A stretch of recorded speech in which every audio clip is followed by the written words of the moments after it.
Las relaciones entre la historia y el cine se remontan a los primeros tiempos del arte cinematográfico, por diferentes razones.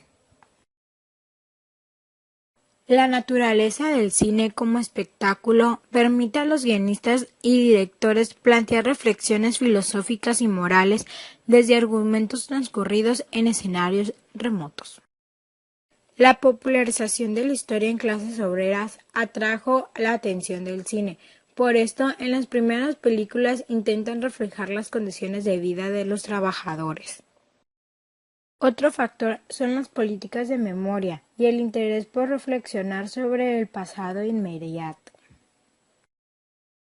Los primeros discursos cinematográficos estaban enunciados desde la perspectiva de quienes tenían el poder.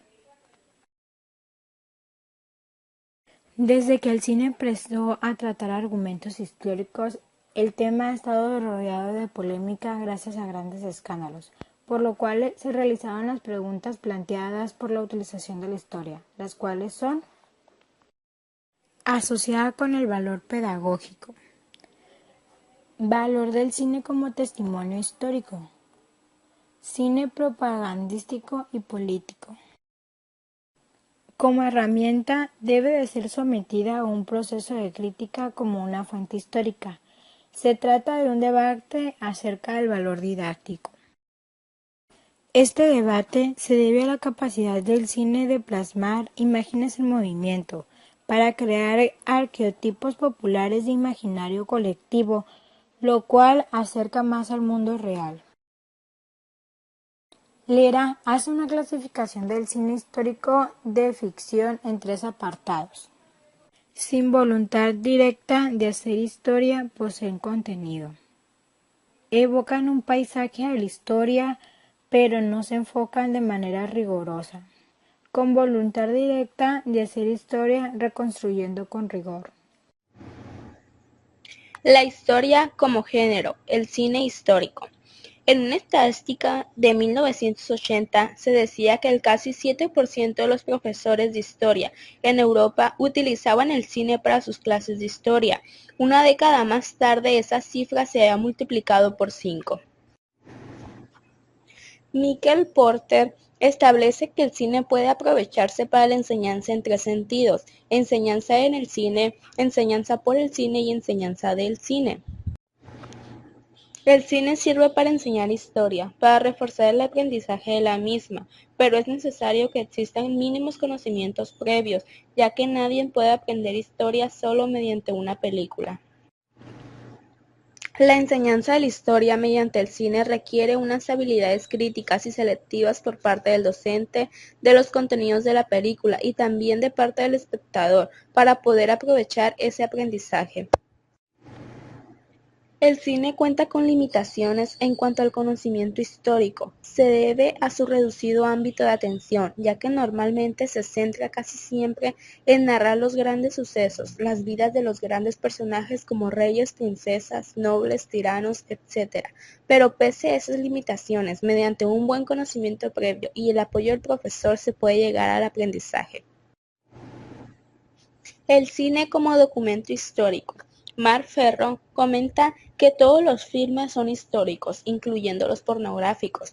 Todo filme tiene una sustancia histórica, y esto es así porque la cámara revela el comportamiento real de la gente, la delata mucho más de lo que se había propuesto. El cine como reflejo de una situación política. El macartismo. Así se denominó a la época en la cual McCarthy desencadenó un extendido proceso de acusaciones, denuncias y listas negras en contra de las personas sospechosas de ser o simpatizar con el comunismo. Con la ayuda de los grandes centros de poder financiero, junto a las grandes productoras, con el fin de alimentar el macartismo, dictaron que toda persona incluida en esta lista no tendría trabajo en ninguna producción de Hollywood, e incluso su poder llegaría más allá de las fronteras norteamericanas. La transición española fue otro de los ejemplos de cómo las circunstancias políticas llegan a tener su reflejo en las películas de cine. Lo tenemos en el importante cambio que supuso para nuestro país el periodo de la transición. Entre las películas que abordan frontalmente las difíciles situaciones políticas de aquellos días fueron Cámara Negra, de Manuel Gutiérrez Aragón en 1977. Esta nos mostraba las denuncias de las torturas y del peligro de la existencia de grupos ultraderechistas incontrolados. La otra fue Los ojos vendados de Carlos Saura en 1978. Esta nos mostraba la dificultad de las reivindicaciones obreras. El cine ultraderechista de Reagan y Bush. Una de las circunstancias políticas de los arquetipos cinematográficos más fácilmente identificables con la reciente política norteamericana fue Rambo, cuyo estreno tuviera lugar en 1982 durante el primer mandato del presidente Reagan. La película narraba cómo un inadaptado excombatiente de Vietnam era perseguido injustamente por las fuerzas del orden de una pequeña localidad norteamericana, y en especial por el vengativo sheriff local. La película así convertía a Rambo en un símbolo del rebelde contra el sistema corrupto que había provocado el fracaso en Vietnam y que luego se negaba a pagar las consecuencias. Las películas de justiciero armado se convirtieron en un tópico habitual de Hollywood durante los 12 años siguientes del segundo filme de Rambo, y solo pueden comprenderse relacionadas con la política exterior de Reagan y Bush.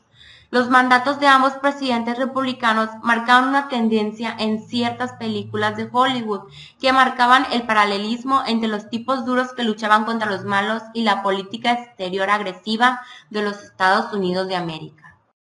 El cine como reflejo de una ideología. El cine propagandista. Mark Ferro opinaba que las películas no solo son válidas como documentos, sino por permitir al estudio interesantes aproximaciones sociohistóricas al periodo en que se produjo la película.